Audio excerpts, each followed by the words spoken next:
ಬೀದರ್ನಿಂದ ಬೆಂಗಳೂರುವರೆಗೂ ಕನ್ನಡ ಚಿತ್ರರಂಗದ ಹಿರಿಯ ಕಲಾವಿದ ನಟ ವೈಜಯಂತ ಬಿರಾದರ್ ಅವರ ಸಿನಿ ಜರ್ನಿ ಹೇಗಿತ್ತು, ಈಗ ಹೇಗೆ ನಡೀತಾ ಇದೆ, ಹೇಗಿದೆ ಪರಿಸ್ಥಿತಿ ಅನ್ನುವಂಥದ್ದನ್ನು ಎಕ್ಸ್ಕ್ಲೂಸಿವ್ ಆಗಿ ಅವರೊಟ್ಟಿಗೆ ನಾನು ಮಾತಾಡಿಸ್ತೀನಿ. ಅಪರೂಪಕ್ಕೆ ಸಿಕ್ಕಿದ್ದೀರಾ ಸರ್. ಶೂಟಿಂಗ್ ಅಂತ ಈಗಲೂ ಬ್ಯುಸಿ ಆಗ್ತಾ ಇರ್ತೀರಾ, ಹೌದು. ಆದರೆ ನಿಮ್ಮ ಇಷ್ಟು ವರ್ಷದ ಸಿನಿ ಜರ್ನಿ ಯಾವ ರೀತಿ ಮೆಲ್ಕು ಹಾಕ್ತೀರಾ? ಮೇಡಮ್, ನಾನು ಮೂಲತಃ ರಂಗಭೂಮಿಯಿಂದ ಬಂದು ಅದಕ್ಕಿಂತ ಮೊದಲು ನಾನು ಊರಲ್ಲಿ ನಮ್ಮಲ್ಲಿ ಯುಗಾದಿ ಆದಮೇಲೆ 12 ದಿವಸಕ್ಕೆ ಜಾತ್ರೆ ಆಗುತ್ತೆ, ಮಹದೇಶ್ವರನ ಜಾತ್ರೆ. ಅವು ಕೋಲಾಟ, ಡಪ್ಪಿನಾಟ ಇವೆಲ್ಲ ಮಾಡ್ತಾ ಮಾಡ್ತಾ ನಾಟಕ ಕಂಪ್ನಿ ಸೇರಿದೆ. ನಾಟಕ ಕಂಪ್ನಿಯಿಂದ ಏಕಪಾತ್ರ ಅಭಿನಯದಿಂದ ಸಿನಿಮಾ. 84ನೇ ಇಸ್ವಿಯಿಂದ ಶಂಖನಾದ ಚಿತ್ರದ ಮೂಲಕ ನಾನು ಪಾದಾರ್ಪಣೆ ಮಾಡಿದೆ. ಅದಕ್ಕಿಂತ ಮೊದಲು 79, 80ರಲ್ಲಿ ಬೀದರಲ್ಲಿ ಒಂದು ಬರ ಅಂತೇಳಿ ಒಂದು ಸಿನಿಮಾ ಶೂಟಿಂಗ್ ಮಾಡಿದರು. ಅನಂತನಾಗ್ ಅವರು ಹೀರೋ, MS ಸತ್ಯವರು ಡೈರೆಕ್ಟ್ರು. ಅದು ಮಾಡಿದ ನಂತರ ಇಲ್ಲಿ ಬಂದಮೇಲೆ ಇಲ್ಲಿ 84ರಿಂದ ಇಲ್ಲಿ ಸಿನಿಮಾ ಜರ್ನಿಯಲ್ಲಿ ಇದ್ದೀನಿ ನಾನು. ಅಂದರೆ ಆ ಒಂದು ಆಸೆ ಹೇಗೆ ಉಟ್ಕೊಳ್ತು ನಿಮಗೆ ಸಿನಿಮಾ ಮಾಡಬೇಕು, ನಾನು ಸಿನಿಮಾ ಕ್ಷೇತ್ರಕ್ಕೆ ಬರಲೇಬೇಕು ಅನ್ನೋಂಥದ್ದು ಆಸೆನ, ಹಠಾನ ಏನದು ಅಂತ? ಮೇಡಮ್, ಅದು ಏನಾಯಿತು, ನಮ್ಮಲ್ಲಿ ಹುಮನಾಬಾದ್ ವೀರಭದ್ರೇಶ್ವರ ಅಂತೇಳಿ ಒಂದು ಜಾತ್ರೆ ಆಗುತ್ತೆ ಜನವರಿ 26ಕ್ಕೆ. ಊರಲ್ಲಿ ನಾಟಕ ಆಡ್ತಿದ್ದೆ. ಮೊದಲು ಸ್ವಲ್ಪ ತಮಾಷೆಗೆ ಮಾತಾಡೋದು ಎಲ್ಲರ ಜೊತೆ, ಒಂಥರ ಫ್ರೀಯಾಗಿ, ಸಣ್ಣನಿದ್ರು ಕೂಡ ಎಲ್ಲರೂ ಪ್ರೀತಿ ಮಾಡೋರು. ಮಾತಾಡ್ತಾ ನಾವು ಹುಮನಾಬಾದ್ ಜಾತ್ರೆಗೆ ರೇವಣ ಸಿದ್ಧ ಮತ್ತು ರೇಣುಕಾಚಾರ್ಯ ಅಂತ ನಾಟಕ ಕಂಪ್ನಿ ಬರ್ತಿದ್ದವು ಅವಾಗ. ನಾವೆಲ್ಲ ಅಲ್ಲಿ ಹೋದರೂ ಬೆಳತನಕ 4 ನಾಟಕ, 6ರಿಂದ 9, 9ರಿಂದ 12, 12ರಿಂದ 3, 3ರಿಂದ ನಾಟಕ ನೋಡೋದು. ನಾವೆಲ್ಲ ಅವು ನಡ್ಕೊಂಡು ಬರ್ತಿದ್ದೀವಿ. ಒಂದು 15, 20 ರೊಟ್ಟಿ ಕಟ್ಕೊಂಡು ನಡ್ಕೊಂಡು ಬರ್ತಿದ್ವಿ. ಒಳ್ಳೆ ತಮಾಷೆಗೆಲ್ಲ ಜಾಲಿ ನಡ್ಕೊಂಡು ಬಂದು ನಮಗೇನು ಬಸ್ ಸಿಕ್ಕಿಲ್ಲ, ಅದು ಸಿಕ್ಕಿಲ್ಲ, ಆ ಒಂದು ಭಾವನೆಗಳು ಏನೂ ಇದ್ದಿಲ್ಲ ನಮಗೆ. ಬರ್ತಾ ಏನು ಅವ್ನು ರಾತ್ರಿ ನಾವು ನಾಟಕ ನೋಡಿದ್ದು ಅವ್ನು ಮಾಡ್ದೆ, ಹಂಗೆ ಮಾಡ್ತೀವಿ ನೀನು ಮಾಡ್ಬೋದು, ಹಂಗೆ ನೀನು ನಾಟಕ ಕಂಪ್ನಿ ಸೇರಿದರೆ ಹಂಗೆ ಆಗುತ್ತೆ ನೋಡಿ ನಿನಗೆ. ಹೀಗೆ ಹೌದೇ ಇಲ್ಲಪ್ಪ, ಎಲ್ಲಿ ನಮಗೆಲ್ಲಿ ಧಾರವಾಡ ಭಾಷೆ ಎಲ್ಲಿ ಬರುತ್ತೆ ನಮಗೆ, ಬೀದರ್ ಭಾಷೆ. ನೀ ಕಲಿತಿ ಬಿಡು, ನೀ ಸ್ವಲ್ಪ ಇದು ನಮ್ಮ ಕಡೆ ಏನಂತಾರೆ ಅಂದರೆ ಭಾಳ ಇದು ನೀನು ಕಲಿತಿ ಬಿಡು, ನೀ ಸೇರ್ಬಿಡು. ಹೌದಾ ಅಂದು ನೋಡ್ತಾ ಸ್ವಲ್ಪ ಹೌದಲ್ವ ಅನ್ನೋಂಗೆ ಅನಿಸ್ತು. ಅಂದ್ಬಿಟ್ಟು ನಾನು ನಾಟಕ ಕಂಪ್ನಿ ಸೇರಿದೆ. ನಾಟಕ ಕಂಪ್ನಿ ಸೇರಿದ ಮೇಲೆ ಅದೇ ಬಳಗ ಇರುತ್ತಲ್ಲ, ನೀ ಸಿನಿಮಾಕ್ಕೆ ಹೋಗೀಗ, ನಾಟಕ ಕಂಪ್ನಿ ಹಾಗೆ ಸಿನಿಮಾಕ್ಕೆ ಹೋಗಿ, ಬರೇ ಬಾಡಿ ಕಡೆ ಊರಿಗೆ ಹಂಗೆ ಹಿಂಗೆ ಅಂದ್ರೆ. ಆಮೇಲೆ ಅಲ್ಲಿ ನಮ್ಮಲ್ಲಿ ಏನಾಯ್ತು, ನಾವು ನಾಟಕ ಕಂಪ್ನಿಯಲ್ಲಿ ಇದ್ದಾಗ ನಾವು ತೆಕ್ಕಟ್ಟೆ ಗೋಪಾಲ ಅಂತೇಳಿ ಕುಂದಾಪುರನವ್ರು, ಅವರು ಒಂದೇ ರೂಮಲ್ಲಿ ಇರ್ತೀವಿ. ಮ್ಯಾನೇಜರ್ ಒಬ್ಬರು ಹರಪನಹಳ್ಳಿ ತಾಲೂಕಿನವರು. ಇದು ವಿಷಯ ಬಂತದು. ನಂದು ಹೀಗೆಲ್ಲ ನಮ್ಮ ಸ್ನೇಹಿತರು ಅಂತಾರೆ, ಹೀಗೆಲ್ಲ ನಾವು ಸಿನಿಮಾಕ್ಕೆ ಹೋಗುವಂಥ. ಮತ್ತು ಹೇಗೆ ನಮ್ಮ ಬೆಂಗಳೂರು ಪರಿಚಯ ಇಲ್ಲ, ಭಾಷೆ ಪ್ರಾಬ್ಲಮ್ ಇದೆ, ನಮ್ಮ ಶ್ರೀಮಂತರು ಅಲ್ಲ. ಬೆಂಗಳೂರು ಬಂದರೆ ಹೆಂಗೆ ಹೇಳಿ, ನೀವು ಬರ್ರಿ ಬೆಂಗಳೂರು, ನಾ ಇದ್ದೀನಿ ಅಲ್ಲಿ, ಏನೋ ಒಂದು ಮಾಡೋಣ ಅಂತ. ಆಮೇಲೆ ನಾವು ನಾಟಕ ಕಂಪ್ನಿದಾಗ ಏನು ಮಾಡಿದ್ವಿ, ಅವ್ರನ್ನ ಒಬ್ಬರು ಏಕಪಾತ್ರ ಅಭಿನಯ ಹೋಗ್ತಿದ್ರು. ಹೋಗೋರು ಬೆಳಗ್ಗೆ 10 ಗಂಟೆಗೆ ಹೋಗೋರು, 1-2 ಗಂಟೆಗೆ ಬರೋರು. ಅಂತ ಏನು ಎಲ್ಲಿಗೆ ಹೋಗ್ತೀರಿ ನೀವು, 10 ಗಂಟೆ ಹೋಗ್ತೀರಿ ಬರ್ತೀವಿ, ನಮಗೇನು ಹೇಳೋದಿಲ್ವಲ್ಲ. ಯಾರಿಗೆ ಹೇಳಬೇಡಿ, ಇಲ್ಲಿ ಹೇಳಿದ್ರೆ ನಾಟಕ ಕಂಪ್ನಿ ಮಾಲೀಕರು ಬೈತಾರೆ. ಏಕಪಾತ್ರ ಅಭಿನಯ ಹೆಂಗೆ ಅದು, ನೀವು ಬನ್ನಿ ಹೇಳ್ತೀನಿ ಅಂದರು. ಹೋಗಿ ನೋಡಿದೆ, ಏಕಪಾತ್ರ ಅಭಿನಯ ಎಲ್ಲ ಪಾತ್ರ ಅವರೇ ಮಾಡೋದು, ಪ್ರತಿಯೊಂದು ಪಾತ್ರ ಅವರೇ ಮಾಡೋದು. ಆಮೇಲೆ ಅಂದರು, ಏನು ಅನ್ನಿಸ್ತದೆ ನಿಮ್ಗೆ ಏಕಪಾತ್ರ ಅಭಿನಯ? ನಾನು ಮಾಡ್ಬೋದು, ನಾನು ಯಾವುದು ಮಾಡ್ಬೋದು, ಅಲ್ಲಿ ಕಾಮಿಡಿ ಇದ್ದಿದ್ದೆ ನಾನು ಹೇಳಿದೆ, ಕಾಮಿಡಿ ಇದ್ದರೆ ನಾನು ಮಾಡ್ತೀನಿ. ಅವರಿಂದ ನಾನು ಏಕಪಾತ್ರ ಅಭಿನಯ ಕಲಿತೆ. ಅವಾಗ ಏನಾಯಿತು, ನಾನು ಬೆಂಗಳೂರಲ್ಲಿ ಉಳಿದ್ರೆ ಖರ್ಚಿಗೆ ಏಕಪಾತ್ರ ಅಭಿನಯ ಮಾಡೋಣ ಇದೆಲ್ಲ. ಅವಾಗೆಲ್ಲ 40 ರೂಪಾಯಿ, 50 ರೂಪಾಯಿ, 60, 100, 30 ಹಿಂಗೆಲ್ಲ ಸಿಗೋದು. ಎಲ್ಲ 5 ಪೈಸೆ 10 ಪೈಸೆ 4 ಕಡೆ ಅವಾಗ ಮಕ್ಕಳು ಕೊಡೋದು. ಸ್ವಲ್ಪ ಆ ಧೈರ್ಯದಿಂದ ನಾನು ಬೆಂಗಳೂರಿಗೆ ಕಾಲಿಟ್ಟೆ. ಎಷ್ಟು ಓದಿದ್ದೀರಾ, ಏನು ಓದಿದ್ದೀರಾ, ಎಲ್ಲಿ ಓದಿದ್ರಿ? ನಮ್ಮಷ್ಟು ಯಾರೂ ಓದೋಕ್ಕೆ ಸಾಧ್ಯ ಇಲ್ಲ ಮೇಡಮ್. ಸಿಕ್ಕಾಪಟ್ಟೆ ಓದಿದ್ದೀನಿ ನಾನು, 3ನೇ ಕ್ಲಾಸು. ಇಲ್ಲ, ಆ್ಯಕ್ಚುಲಿ ನಾನು ಸಿನಿಮಾಕ್ಕೆ ಬರಬೇಕು ಅಂತಂದರೆ ಅಣ್ಣವರೇ ನನಗೆ ಪ್ರೇರಣೆ. ಕಾರಣ ಏನಂದರೆ, ನಾವು ಮೊದಲು 3ನೇ ಕ್ಲಾಸ್ ಓದಿದ್ದು, ನಾವು ರೈತಾಪಿ ಕುಟುಂಬ ಇತ್ತು. ಕೆಲವ್ರು ಏನನ್ನೋರೇ, ನೀ ನಾಟಕ ಹೋಗಿ, ಮತ್ತು ಕೆಲವ್ರು ಅಂದರೆ ಹೇಳೋದು ಒಂದು ವರ್ಗ, ಇನ್ನೊಂದು ವರ್ಗ ಚುಡಾಸೋದು. ಏನೋ ನಾಟಕ ಕಂಪ್ನಿಗೆ ಹೋಗ್ತಂತೆ, ಸಿನಿಮಾಕ್ಕೆ ಹೋಗ್ತಂತೆ, ಏನಿದೆ ನಿನ್ನ ಹತ್ರ, ಏನು ನೋಡೋಕ್ಕೆ ಚೆನ್ನಾಗಿದೆಯಾ, ದುಡ್ಡಿದೆಯಾ, ಹಾಗೆ ಹೀಗೇನೋರು. ಹೌದಲ್ವಾ, ಕರೆಕ್ಟು, ದುಡ್ಡು ಇಲ್ಲ, ಯಾರು ಪರಿಚಯ ಇಲ್ಲ, ಬೆಂಗಳೂರು ಭಾಷೆ ಬರೋಲ್ಲ, ಧಾರವಾಡ ಭಾಷೆ ಬರೋ, ಹಾಗೆ ಈ ಥರ ಒಂದಿದ್ದೆ. ಅವಾಗ ನಾನು ಕಿರಾಣಿ ಅಂಗಡಿ ಇಟ್ಟಿದ್ದೆ. ಅವಾಗ 600 ರೂಪಾಯಿ ಒಂದು ಕಿರಾಣಿ ಅಂಗಡಿ ಆವಾಗಿನ ಕಾಲಕ್ಕೆ. ಆವಾಗೆಲ್ಲ ನನಗೆ ಮಯೂರ, ಸುಧಾ, ಪ್ರಜಾಮತ ಇವೆಲ್ಲ ಸ್ವಲ್ಪ ಈ ನಾಟಕದ ಬುಕ್ ಓದೋ ನಂಗೆ ಚಟ ನನಗೆ. ಅವಾಗ ಒಂದರಲ್ಲಿ ಅಣ್ಣವ್ರದ್ದು ಲೇಖನ ಬಂದಿತ್ತು. ರಾಜ್ಕುಮಾರ್ ಅವ್ರು 3ನೇ ಕ್ಲಾಸ್ ಓದಿ ಇವತ್ತು ಗಾನ ಗಂಧರ್ವ, ಕಲಾಕಂಠೀರವ ನೋಡಿ ಯಾವ ಮಟ್ಟಕ್ಕೆ ಹೋಗಿದ್ದಾರೆ ಅದು ಒಂದು ಲೇಖನ ಬಂದಿತ್ತು. ಕಥಾನಾಯಕನ ಕಥೆ ಅಂತೇಳಿ ಒಂದು ಲೇಖನ ಬಂದಿತ್ತು ಪ್ರಜಾಮತದಲ್ಲಿ. ಅದರಲ್ಲಿ ಏನಾಗಿತ್ತು, ನಾವೆಲ್ಲ ಸ್ಟೋರಿ ಓದಿದೆ. 3ನೇ ಕ್ಲಾಸ್ ಅಂತ ಒಂದು ಗೊತ್ತಾಯಿತು. ಆಮೇಲೆ ರಜನಿಕಾಂತ್ ಅವರು ಅಡ್ರೆಸ್ ಕೇಳಿದ್ರು, ಯಾರು ಪ್ರಜಾಮತದಲ್ಲಿ ನಮಗೆ ರಜನಿಕಾಂತ್ ಅವರು ಅಡ್ರೆಸ್ ಕಳಿಸಿ, ವಿಷ್ಣುವರ್ಧನ್ ಅವ್ರು ಅಡ್ರೆಸ್ ಕಳಿಸಿ, ರಾಜ್ಕುಮಾರ್ ಅಡ್ರೆಸ್ ಕಳಿಸಿ ಅಂತ. ಅದು ಒಂದರಲ್ಲೇ ಆ ಪ್ರಜಾಮತದಲ್ಲಿ ಎಲ್ಲವೂ ಸಿಕ್ಬಿಡ್ತು ನನಗೆ. ಅವಾಗ ಏನು ಮಾಡಿ ಹೆಂಗೆ ಮಾಡೋಣ, ಅವಾಗ ಏನಾಯಿತು ಅಂದರೆ, ರಾಜ್ಕುಮಾರ್ ಅವ್ರು 3ನೇ ಕ್ಲಾಸ್ ಹೋದರೆ ನಾನು ಅವ್ರನ್ನ ಭೇಟಿ ಆಗ್ಬೋದು, ಹೋದರೆ ನಾನು ಸಿನಿಮಾಗೆ ಸೇರಿಸ್ಕೋತಾರೆ ಅನ್ನೋದು ನನ್ನ ಭಾವನೆ. ಅದು ಹಂಗೆ ಮಾಡಿ ನಾನು ಇಲ್ಲದೆ ಏನು ಮಾಡಿದೆ, ಸೀದಾ ಅವಾಗ ಬೆಂಗಳೂರಿಗೆ ಬೀದರಿಂದ 31 ರೂಪಾಯಿ 50 ಪೈಸೆ ಬಸ್ ಚಾರ್ಜು. ಸೀದಾ ಅಲ್ಲಿ ಬಂದೆ, ಬೆಂಗಳೂರಿಗೆ ಬಂದೆ. ಮೊದಲು ಹೋಗಿದ್ದು ನಾನು ರಜನಿಕಾಂತ್ ಅವ್ರ ಮನೆಗೆ. ಅವ್ರು ಮಿಸ್ಸಸ್ ಇದ್ದರು. ನಾನು ಮರಾಠಿ ಬರುತ್ತೆ, ಮರಾಠಿಯಲ್ಲೇ ಮಾತಾಡಿದೆ, ಅಕ್ಕ ನಮಸ್ಕಾರ, ಏನಾದ್ರು ಅಣ್ಣವ್ರನ್ನ ನೋಡಬೇಕು ರಜನಿಕಾಂತ್, ಇಲ್ಲ ಅವರು ಸಿನಿಮಾ ಶೂಟಿಂಗ್ ಹೋಗಿದ್ದಾರೆ, ಬರೋದೊಂದು ವಾರ ಆಗುತ್ತೆ ಅಂದರು. ಅಲ್ಲಿಂದ ಬಂದೆ. ವಿಷ್ಣುವರ್ಧನ್ ಅವ್ರ ಮನೆಯಲ್ಲೇ ಜಯನಗರ ಗ್ರೌಂಡ್ ಹತ್ತಿರ, ಅಲ್ಲಿಗೆ ಹೋದೆ. ನಾವೀಗ ಹೋದಕ್ಕೂ ವಿಷ್ಣುವರ್ಧನ್ ಅವ್ರ ಕಾರ್ ಪಾಸ್ ಆಯಿತು, ಭಾರತಿ ಮೇಡಮ್ ಅವರು ಸಿಗಲಿಲ್ಲ. ಕೊನೆ ನಾನು ರಾಜ್ಕುಮಾರ್ ಅವರು ಇದಕ್ಕೆ ಹೋದೆ ಮಡ್ರಾಸಿಗೆ. 16 ರೂಪಾಯಿ ಬಸ್ ಚಾರ್ಜ್ ಆವಾಗ. ಹೋಗಿ ಬೆಳಿಗ್ಗೆ 9:30 ಹೋದವರು, ಹಂಗೆ ಸಂಜೆವರೆಗೆ ಅಲ್ಲಿ ಒಬ್ಬರು ಮುಸ್ಲಿಮ್ಸ್ ಗ್ಯಾರೇಜ್ ಇತ್ತು, ಅವ್ರಿಗೆ ಹೇಳಿದ್ರೆ ಅವರೆಲ್ಲ ಹಿಂದಿ ಬರ್ತಿತ್ತು, ತಮಿಳು ಬರ್ತಾ ಇರಲಿಲ್ಲ. ಸಾಯಂಕಾಲ 5:30 ಸಿಕ್ಕರು ಬಂದರು ನೋಡಿ ಅಂತ ಹೇಳಿದ್ರು ಅವರು. ಆಯ್ದಕ್ಕೂ ಸಾಬ್ ಆಯ್ದಕ್ಕೂ, ರಾಜ್ಕುಮಾರ್ ಸಾಬ್ ಆಯ್ದು. ಹೋದೆ. ಅವ್ನು ಗೇಟಿಗೆ ಬಿಡ್ಲಿಕ್ತಾ ಇರಲಿಲ್ಲ. ಅವನು ತಮಿಳು, ಅವನು ಯಾರು ಏನಕ್ಕೆ ನಂಗೆ ಹೇಳೋಕ್ಕೆ ಗೊತ್ತಿಲ್ಲ. ಆಮೇಲೆ ಕೊನೆಗೆ ಅಣ್ಣವ್ರು ಹೋದ್ರು. ನಾನು ಕನ್ನಡದಲ್ಲಿ ಅಣ್ಣ ನಮಸ್ಕಾರ ಅಣ್ಣ, ನಾನು ಬೆಂಗಳೂರು ಅಣ್ಣ ಅಂದೆ. ಓಹೋ ಬಿಡಿ ಅವ್ರನ್ನ ಬಿಡಿ ಅಂದ್ರೆ ಅಣ್ಣವ್ರು. ಮೇಲೆ ಹೋದೆ, ಮೇಲೆ ನಮಸ್ಕಾರ ಮಾಡಿದೆ. ಏನು ಹೇಳಿ ಅದು? ಏನಿಲ್ಲ ಅಣ್ಣ, ನಾನು ಬೆಂಗಳೂರಿಂದ ಬಂದಿದ್ದೀನಿ ಈಗ. ಏನು ಸಮಾಚಾರ ಹೇಳಿ? ಅಣ್ಣ ನಿಮ್ಮ ಮನೆಗೆ ಇರ್ತೀವಿ ನಾನು. ಅಯ್ಯೋ ನಮ್ಮ ಮನೆಗೆ ಯಾರು ನೀವು? ಏನು ಕೆಲಸ ಮಾಡ್ತೀರಾ? ನಮ್ಮ ಮನೆಗೆ ಇರ್ತೀರಾ? ನಿಮ್ಮ ಡ್ರೈವಿಂಗ್ ಏನಾದರೂ ಬರುತ್ತಾ? ಇಲ್ಲ ಬರಲ್ಲ, ಡ್ರೈವಿಂಗ್ ಬರಲ್ಲ. ಮತ್ತು ಏನು ಕೆಲಸ ಮಾಡ್ತೀರಾ? ಅಣ್ಣ ರಂಗಭೂಮಿ ಕಲಾವಿದರು. ರಂಗಭೂಮಿ ಕಲಾವಿದರು ಕೆಲಸ ಮಾಡಬಾರ್ದು, ಪಾತ್ರ ಮಾಡಬೇಕು ಅಂದರು. ಹೌದಾ, ಒಂದು ಕೆಲಸ ಮಾಡಿ, ತಾಯಿಗೆ ತಕ್ಕ ಮಗ ಶೂಟಿಂಗು ಒಂದು 5-6 ದಿವಸ ಬಿಟ್ಟಿದೆ, ಅಲ್ಲಿ ಬನ್ನಿ ಕಂಠೀರವ ಸ್ಟುಡಿಯೋ, ಇನ್ನೊಂದು ವ್ಯವಸ್ಥೆ ಮಾಡೋಣ ಅಂತ. ಆಯ್ತು. ಮತ್ತು ಬಸ್ ಚಾರ್ಜಿಗೆ ಕಾಸು ಕೇಳಿದೆ. ಬಸ್ ಚಾರ್ಜ್ ಕೊಟ್ಟರು 30 ರೂಪಾಯಿ. 16 ರೂಪಾಯಿ ಇತ್ತು, 30 ರೂಪಾಯಿ ಸಾಕು ನಮಗೆ. ಎಲ್ಲ ಇಲ್ಲಿ ಬಂದೆ. ಅಲ್ಲಿ ಕಂಠೀರವ ಸ್ಟುಡಿಯೋ ಸಿಗಲಿಲ್ಲ. ಕೊನೆಗೆ ಅಲ್ಲಿ ಓಡಾಡಿ ಇಲ್ಲಿ ಕೊನೆಗೆ ಕಂಠೀರವ ಸ್ಟುಡಿಯೋ ಸಿಗಲಿಲ್ಲ. ಮತ್ತು ನಾಟಕ ಕಂಪ್ನಿಗೆ ಹೋದೆ, ಮತ್ತೆ ಹೋದೆ, ಮತ್ತೆ ಬರೋದು ಕೊನೆಗೆ ಹೆಂಗೋ ಉಳ್ಕೊಂಡೆ ಇಲ್ಲಿ ಬೆಂಗಳೂರಲ್ಲಿ. ಏಕಪಾತ್ರ ಅಭಿನಯ ಮಾಡ್ಕೊಂಡು ತಕ್ಕಟ್ಟೆ ಗೋಪುರ ಇದ್ರೆ ಮುಡ್ಕೊಂಡು ಅವ್ರು ಎಲ್ಲಿ ಒಂದು ಕಡೆ ಜಾಗ ಕೊಟ್ಟರು. ರಾಘವೇಂದ್ರ ಕಾಫಿ ಹೌಸ್ ಅಂತ ಒಂದು ಹೋಟ್ಲಲ್ಲಿ. ರಾತ್ರಿ 10 ಗಂಟೆಗೆ ಹೋಗಬೇಕು, ಬೆಳಗ್ಗೆ 5 ಗಂಟೆಗೆ ಎದ್ದು ಹೊರಗಡೆ ಬರಬೇಕು. ಸ್ನಾನ ಮಾಡೋಂಗಿದ್ರೆ ರಾತ್ರಿನಲ್ಲಿ ಸ್ನಾನ ಮಾಡಬೇಕು. ಬಟ್ಟೆ ಒದ್ದಿದ್ರೆ ಬಂದು ತುಳಸಿ ಪಾರ್ಕ್ ಅಂತ ಅಲ್ಲಿ ಬಂದು ನಾವು ಬಟ್ಟೆ ಒಣ ಹಾಕಬೇಕು. ಈ ಥರ ಪರಿಸ್ಥಿತಿ. ಆಗ ಕೊನೆಗೆ ಏನೋ ಒಂದಾಗಿ ಕೊನೆಗೆ ನಾವೇನು ಮಾಡಿದ್ವಿ, ಒಂದು ರಸಮಂಜರಿ ಕಾರ್ಯಕ್ರಮ ಅಂತ ಇಟ್ಕೊಂಡು ಉಡುಪಿಗೆ. ನನಗೆ ಯಾರೂ ಪರಿಚಯ ಇಲ್ಲ. ನಾನು ತಕ್ಕಟ್ಟೆ ಹೋಗಪ್ಪ, ನನಗೆ ಯಾರು ಪರಿಚಯ ಇಲ್ಲ, ನನಗೆಲ್ಲ ಪರಿಚಯ ಬನ್ನಿ ನೀವು ಅಂತೇಳಿ. ಪೇಜಾವರ ಮಠದ ಗುರುಗಳಿದ್ದರು ಅವಾಗ ಉಡುಪಿಯಲ್ಲಿ. ಹೋಗಿ ಎಲ್ಲರೂ ಭೇಟಿ ಮಾಡಿ, ನಮಸ್ಕಾರ ಗುರುಗಳೇ, ನಮಸ್ಕಾರ, ನಾವು ಕಲಾವಿದರು, ಹೇಳಿ ಏನಾಗಬೇಕು, ಒಂದು ಕಾರ್ಯಕ್ರಮ ಮಾಡ್ತೀವಿ, ಮಾಡಿ. ನಮ್ಮ ಉಳ್ಕೊಳ್ಳೋಕ್ಕೆ ವ್ಯವಸ್ಥೆ ಇಲ್ಲ, ನಮ್ಮಲ್ಲಿ ಉಳ್ಕೊಳ್ಳಿ. ಊಟದ ವ್ಯವಸ್ಥೆ ನಮ್ಮಲ್ಲಿ, ಇಲ್ಲೇ ಪ್ರಸಾದ ಇಲ್ಲೇ ಉಳ್ಕೊಳ್ಳಿ, ನಾವು ಇಲ್ಲೇ ನಿಮ್ಮ ಇದರಲ್ಲಿ ಮಠದಲ್ಲೇ ನಾವು ಪ್ರೋಗ್ರಾಮ್ ಮಾಡ್ತೀವಿ, ಮಾಡಿ. ಮೈಕ್ ಸೆಟ್ ತೊಗೊಳ್ಳಿ, ಮಾಡಿ. ಒಂದು 4 ಮಾತ್ರ ಒಪ್ಕೊಂಡು ಬಿಟ್ರಪ್ಪ, ಏನೇನು ಹೇಳಿಲ್ಲ. ಒಂಥರ ಮಗು ಥರ ಪಾಪ ಅವರು. ಆಯಿತು, ಅಲ್ಲಿ ಉಳ್ಕೊಂಡು ಒಂದು ಪ್ರೋಗ್ರಾಮ್ ಮಾಡಿವಿ. ಪ್ರೋಗ್ರಾಮ್ ಸಕ್ಸಸ್ ಆಗಿಲ್ಲ, ದುಡ್ಡು ಕಡಿಮೆ ಬಿತ್ತು. ಅಲ್ಲಿ ನಾವೇನು ಮಾಡಿದ್ದೀವಿ, ಆ ಕಾರ್ಯಕ್ರಮಕ್ಕೆ ಅರವಿಂದ್ ಅವರು ಇದ್ದಾರೆ, ಶಂಕನಾಥ ಅರವಿಂದ್ ಅವರು, ಮತ್ತು ಅಭಿನಯನ ಕರ್ಕೊಂಡು ಹೋಗಿದ್ವಿ. ಅಲ್ಲಿ ಬಂದಾಗ ಅವರು ಅರವಿಂದ್ ಅವ್ರು ನಂಗೆ ಪರಿಚಯ ಆದರು. ಏನು ರೀ ಹೆಂಗೆ? ಇಲ್ಲ ಸರ್, ಸ್ವಲ್ಪ ದುಡ್ಡು ಸರಿಯಾಗಿ ನಿಮ್ಮ ಬೆಂಗಳೂರು ಬಂದು ನಾವು ಕೊಡ್ತೀವಿ. ಆಯ್ತು ಬಿಡಿ ಅಂತ ಅವ್ರು ಬಂದಮೇಲೆ ನೀವು ಯಾರು ಅಂತ ನನಗೆ ಕೇಳಿದೆ. ಸರ್ ರಂಗಭೂಮಿ ಕಲಾವಿದ, ಪಾತ್ರ ಮಾಡ್ತೀರಾ ನೀವು? ಹೌದು. ಕೆಲಸ ಮಾಡಿ, ನೀವು ಶ್ರೀನಗರಕ್ಕೆ ಬನ್ನಿ ಅಂತ ಅವ್ರು ಅಡ್ರೆಸ್ ಕೊಟ್ಟರು. ಅಲ್ಲಿಗೆ ಹೋದೆ. ಅಲ್ಲಿಂದ ಅವರು ಪರಿಚಯ ಆದರು. ಅವರು ಶಂಕನಾಥ ಅಂತೇಳಿ ಸಿನಿಮಾ ಮಾಡ್ತಾಯಿದ್ರು. ಅವ್ರು ಏನು ಮಾಡಿದ್ರು, ಮತ್ತು ಏನು ಮಾಡ್ತಿದ್ದೆ, ನಾನು ಏನು ಮಾಡಿದೆ ಅಷ್ಟೊತ್ತಿಗೆ ಸ್ವಲ್ಪ ತೊಂದರೆ ಆಗ್ತಾಯಿತ್ತು. ಊರು ಬಿಟ್ಟು ಹೋಗೋಣ ಅಥವಾ ನಾಟಕ ಕಂಪ್ನಿಗೆ ಹೋಗೋಣ ವಿಚಾರದಲ್ಲಿದ್ದೆ. ಅವ್ರ ಮನೆಗೆ ಹೋದೆ. ದುಡ್ಡು ಯಾರಿಗೆ ಕೇಳೋಣ ಬಸ್ ಚಾರ್ಜ್ ಅಂತ ಸೀದಾ ಅವ್ರ ಮನೆಗೆ ಹೋದೆ. ಬೆಳಗ್ಗೆ ಒಂದು 8-8:30 ಹೋದೆ. ನಮಸ್ಕಾರ ಸರ್, ಏನು ಹೇಳ್ರಿ ಅದು? ಏನಿಲ್ಲ ಸರ್, ಸುಮ್ಮನೆ ಬಂದೆ, ಟಿಫಿನ್ ಮಾಡಿರಿ ಅಂತ. ಟಿಫಿನ್ ಮಾಡಿದೆ, ಟೀ ಕುಡಿದೆ. ಏನು ಸಮಾಚಾರ? ಏನಿಲ್ಲ. ಹೆಂಗೆ ಕೇಳೋದು ದುಡ್ಡು ಸರ್? ಸುಮ್ಮನೆ ಏನು ಹೇಳಿ, ಒಂದು ಕೆಲಸ ಮಾಡಿರಿ, ನಾವು ಶಂಕರನಾಥ್ ಸಿನಿಮಾ ಮಾಡ್ತಿದ್ದೀನಿ, ಹಳ್ಳಿ ಕ್ಯಾರೆಕ್ಟರ್ ಇರಬೇಕು ಅಂತ ಒಂದು ಚೀಟಿ ಬರ್ಕೊಟ್ರು ಡೈರೆಕ್ಟ್ರು, ಉಮೇಶ್ ಕುರ್ಕಳಿ ಅಂತೇಳಿ, ಮಲ್ಲೇಶ್ವರ 18ನೇ ಕ್ರಾಸ್. ಅವ್ರಿಗೂ ನಿಮ್ಮ ಕಡೆಯವರು, ಗುಲ್ಬರ್ಗ ಕಡೆಯವರು, ಸ್ವಲ್ಪ ನೋಡಿ ಇರ್ಬೋದು ಕ್ಯಾರೆಕ್ಟ್ರು, ನನ್ನ ಹೆಸರು ಹೇಳಿದ್ದು ಚೀಟಿ ಕೊಟ್ಟರು. ಅಲ್ಲಿ ಹೋದೆ. ಅಲ್ಲಿ ಹೋಗಿ ಅವರಿಗೆ ನಾನು ಭೇಟಿ ಮಾಡಿದೆ. ಸರ್ ಹಿಂಗೆ ಅರವಿಂದ್ ಅವ್ರು ಚೀಟಿ ಕೊಟ್ಟಿದ್ದಾರೆ. ಓ, ಯಾವ ಊರಪ್ಪ ನಿಂದು? ಬೀದರ್ ಸರ್. ಅಯ್ಯೋ ಬೀದರ್, ನಮ್ಮ ತಂದೆಯವರೆಲ್ಲ ಕೆಲಸ ಮಾಡಿದಾರಪ್ಪ ಅಂತ. ಅವರು ಒಂಚೂರು ಹತ್ತಿರ ಆದರು ನಮಗೆ. ಏನು ಸಮಾಚಾರ ಹೇಳು? ಸರ್ ಹಿಂಗೆ ಪಾತ್ರ ಮಾಡಬೇಕು. ಅಯ್ಯೋ ಪಾತ್ರ ಯಾವುದು ಇಲ್ವಲ್ಲಪ್ಪ, ಒಂದು ಕೆಲಸ ಮಾಡು, ಒಂದು 23 ದಿವಸ ನಮ್ಮ ಜೊತೆ ಇರ್ತೀಯ ನೀನು? ತುಮಕೂರು ಹತ್ತಿರ ಸಂಪಿಗೆ ಅಂತಿಲ್ಲ, ಅಲ್ಲಿ ಶೂಟಿಂಗ್ ಇದೆ, ಒಂದು 8 ದಿವಸ ಬಿಟ್ಟಿದ್ದೆ, ನಾನು ಹೇಳ್ತೀನಿ ನಿಮಗೆ. ಇರ್ತೀನಿ ಸರ್. ಅದು ಪಾತ್ರ ಯಾವುದಿಲ್ಲ, ಯಾರಾದರೂ ಬರ್ತೀನಿ ಅಂಥೇಳಿ ಬರಲಿಲ್ಲ, ಆ ಪಾತ್ರ ನೀನು ಕೊಡ್ತೀನಪ್ಪ, ಬಟ್ ನಮ್ಮ ಜೊತೆ ಕೆಲಸ ಇರಬೇಕು. ಯಾವುದೋ ಸಣ್ಣ ಪುಟ್ಟ ಪಾತ್ರ ಮಾಡಿಸ್ತೀನಿ, 23 ದಿವಸ ಇರ್ತೀನಿ ಅಂದ್ರೆ ಮಾತ್ರ ಸಾಧ್ಯ ಅಂದ್ರೆ. ಇರ್ತೀನಿ ಸರ್ ಅಂದೆ. ಸರಿ, ಅವಾಗ ಏನು ಮಾಡಿದ್ರು ಅಂದರೆ ಅವರು ಬರ್ತೀನಿ ಸರ್ ಅಂದ ಕೂಡಲೇ 20 ರೂಪಾಯಿ ನೋಟ್ ಕೊಟ್ಟರು ನನಗೆ. 20 ರೂಪಾಯಿ ತಗೋಪ್ಪ ಖರ್ಚಿಗೆ ಇಟ್ಕೊ ಅಂತ. ಆವಾಗ ನನಗೆ 5 ರೂಪಾಯಿ ಇದ್ದರೆ ಜೀವನ ಆಗ್ತಿತ್ತು. ಪ್ರತಿನಿತ್ಯಕ್ಕೆ 5 ರೂಪಾಯಿ ಸಾಕು ನನಗೆ. ಆಮೇಲೆ ಒಂದು ಸರಿ ಏನಾಯಿತು, ಇಷ್ಟು ದಿನ ನಾನು ನೋಡಿನಿ, ಇನ್ನೇನಾಗ್ತದೆ, ಕೊನೆಗೆ ಹೇಳಿದ್ರು. ಹಾಗೆ ನೋಡ್ಕೊಂಡು ಒಂದು 8 ದಿವಸ ಬಿಟ್ಟು ಹೋದೆ. ನಾನು ಶಂಕರನಾಥ ಸಿನಿಮಾಕ್ಕೆ ಹೋದೆ. ಯಾರೋ ಒಬ್ಬರು ಆರ್ಟಿಸ್ಟ್ ಬರಲಿಲ್ಲ, ನನಗೊಂದು ಪಾತ್ರ ಕೊಟ್ಟರು. ಅಲ್ಲಿಂದ ನಮ್ಮ ಶಂಕರನಾಥ ಸಿನಿಮಾ ಜರ್ನಿ ಶುರು ಆಯಿತು.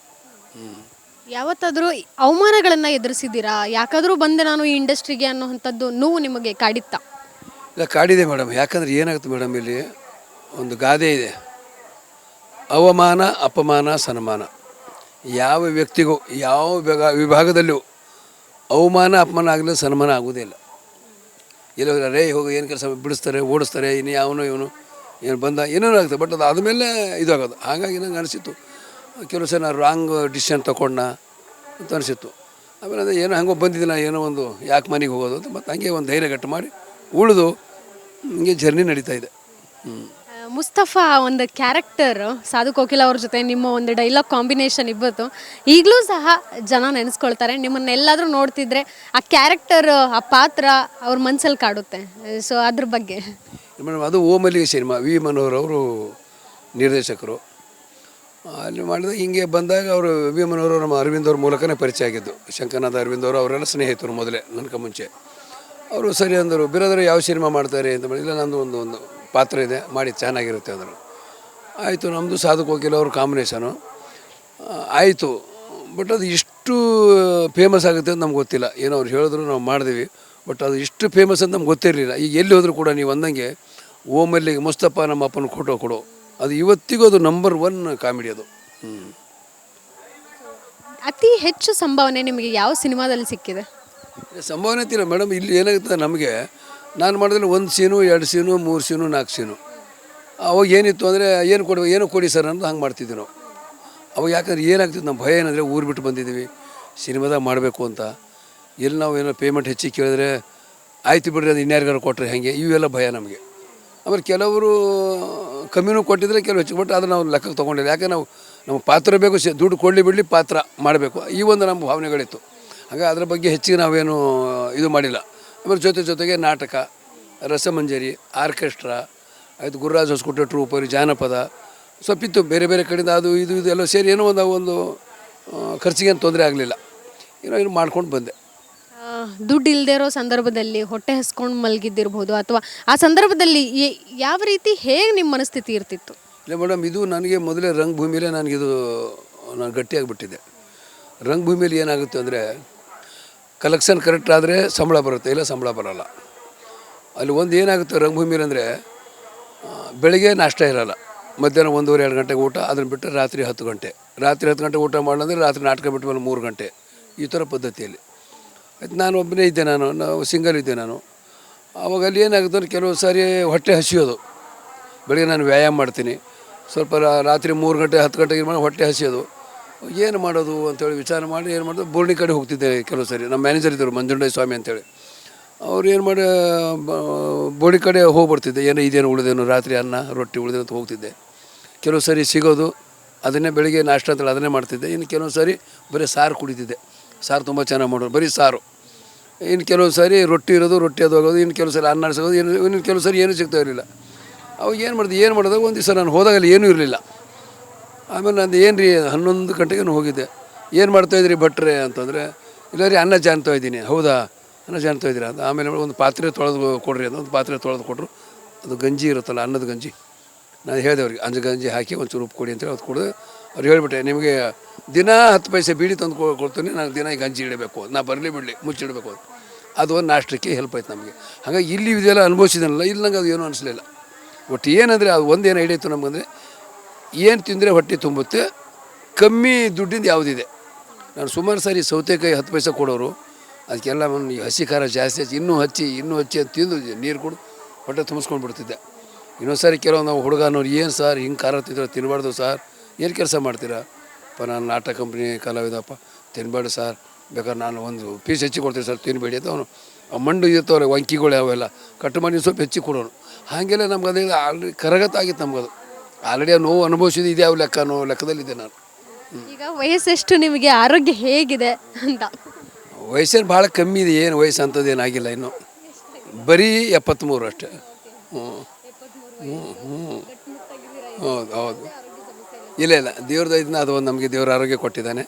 ಬಟ್ ನಮಗೇನಾಗಿದೆ, ಸರಸ್ವತಿ ಸಿಕ್ಕಿದ್ದಾಳೆ, ಲಕ್ಷ್ಮಿ ಸಿಗಲಿಲ್ಲ, ಅದು ಒಂದು ದೊಡ್ಡ ಪ್ರಾಬ್ಲಮ್. ಅಲ್ಲ ಸರ್, ಈಗ 600ಕ್ಕೂ ಹೆಚ್ಚು ಸಿನಿಮಾಗಳನ್ನು ಮಾಡಿದ್ದೀರಾ ನೀವು. ಈಗ ಕನ್ನಡ ಚಿತ್ರರಂಗದಲ್ಲಿ 6 ಸಿನಿಮಾ ಮಾಡಿದವರೇ ದುಡ್ಡು ಮಾಡೋ ಅಂಥವ್ರು ಇದ್ದಾರೆ. ನೀವು 600 ಸಿನಿಮಾ ಮಾಡಿದ್ರು ಯಾಕೆ ಆ ದುಡ್ಡು, ಆ ಲಕ್ಷ್ಮಿ ಅನ್ನೋಂಥದ್ದು ನಿಮ್ಗೆ ಒಲಿಲಿಲ್ವಾ, ಅಥವಾ ನೀವು ಆಸೆ ಪಡಲಿಲ್ವಾ ಅಂತ? ಇಲ್ಲ ಮೇಡಮ್, ನಮ್ದು ಹೆಂಗಿತ್ತಂದರೆ, ನಮ್ಮ ಕಡೆ ಏನಿದೆ, ಬೀದರ್ ಡಿಸ್ಟಿಕಲ್ಲಿ ದೊಡ್ಡ ಮಗ ಇದ್ದವನಿಗೆ ಜವಾಬ್ದಾರಿ ಜಾಸ್ತಿ. ನನ್ನ ಹಿಂದೆ ತಂಗಿ, ಭಾವ, ತಂಗಿ ಮಗ, ತಮ್ಮನ ಹೆಂಡತಿ, ತಮ್ಮನ ಮಕ್ಕಳು, ನಮ್ಮ ತಾಯಿ, ಹೀಗೆಲ್ಲ ಬಳಗ ನನ್ನ ಜೊತೆನೇ ಇತ್ತು. ದುಡಿಯೋ ನಾನು ಒಬ್ಬನೇ, ಎಲ್ಲರನ್ನ ನಾನು ನೋಡ್ಕೋಬೇಕು.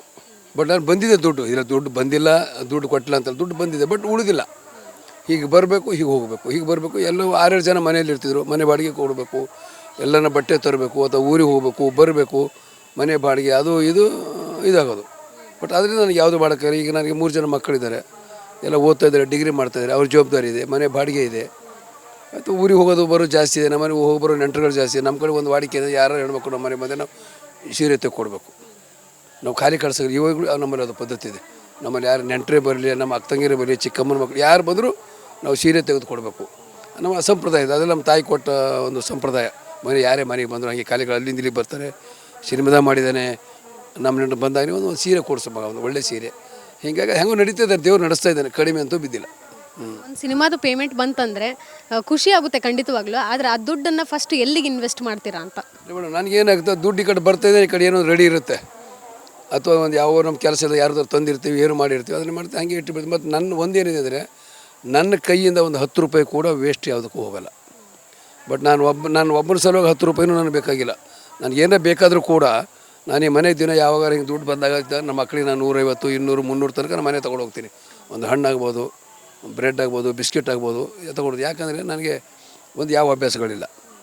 ಮನೆಯಲ್ಲಿ ಊಟ ಮಾಡ್ತೀನಿ, ಮನೆಯಲ್ಲಿ ಕಾಫಿ ಕೊಡ್ತೀನಿ, ಹೊರಗಡೆ ಹೋದರೆ ಸ್ನೇಹಿತರು ಅವರಾದ್ರೂ ಕೊಡಿಸ್ತಾರೆ, ನಾನಾದ್ರೂ ಕೊಡಿಸ್ತೀನಿ, ಯಾವುದಿಲ್ಲ. ನಾನೇನಾದ್ರು ಒಂದು ಅಭ್ಯಾಸ ಇಟ್ಕೊಂಡು ದಿನ 200, 300 ರೂಪಾಯಿ ಖರ್ಚಾಗ್ತಿತ್ತಲ್ಲ, ಅದನ್ನೇ ನಮ್ಮ ಮನೆಗೆ ಹೋದರೆ ಮಕ್ಕಳಿದ್ದಾರೆ, ಹೆಂಡ್ತಿ ಇದ್ದಾಳೆ, ನಮ್ಮ ತಾಯಿ ಇದ್ದಾರೆ, ಅದು ಈಗಲೂ ಇದ್ದಾವೆ ನನಗದು.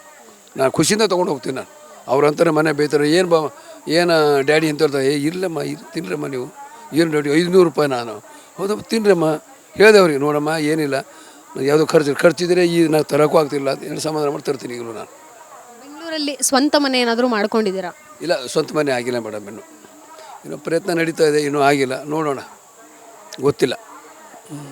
ನಿಮ್ಮ ಕಷ್ಟ ಕಾಲದಲ್ಲಿ ಕೈ ಹಿಡಿದಂಥವರು ಯಾರಿದ್ದಾರೆ ಈ ಕನ್ನಡ ಚಿತ್ರರಂಗದಲ್ಲಿರಬಹುದು, ಅಥವಾ ನಿಮಗೆ ಬಹಳಷ್ಟು ಆಪ್ತರ ಅನ್ನೋಂಥವ್ರು? ನನಗೆ ಆಪ್ತರು ಸಾಕಷ್ಟು ಜನ ಇದ್ದಾರೆ. ಬಟ್ ನಮ್ಮದೊಂದು ಸ್ವಭಾವ ಏನಂದರೆ, ಯಾರ ಹತ್ರನ ಹೋಗಿ ನಾನು ಸಹಾಯ ಕೇಳಲ್ಲ. ಅದು ಗೊತ್ತಿಲ್ಲ, ಅದು ಇದು ಅಂತಲ್ಲ, ಬಟ್ ಅದೇನು ನನಗೆ ಬರೋಲ್ಲ ಯಾವತ್ತು. ಮತ್ತು ಅದು ಆ ಸಂದರ್ಭ ಕೂಡ ಬಂದಿಲ್ಲ. ಸುಮಾರು ಎಲ್ಲರೂ ನನ್ನ ಪ್ರೀತಿ ಮಾಡ್ತಾರೆ, ಬಟ್ ಯಾರ ಹತ್ರ ಹೋಗಿ ಸರ್ ನನಗೆ ತೊಂದರೆ ಆಗಿದೆ ಅನ್ನೋದು ಅದು ಏನು ಬಂದೇ ಇಲ್ಲ. ಈಗಲೂ ಇದೆ ಮನೆ, ಕೆಲವರೆಲ್ಲ ಅಂದರು ನನಗೆ, ಮನೆ ನೀವು ಮಾಡ್ಕೊಳ್ಳಿ, ಎಲ್ಲ ಯಾರ ಹತ್ರ ಸಹಾಯ ಕೇಳಿ. ಹೆಂಗೆ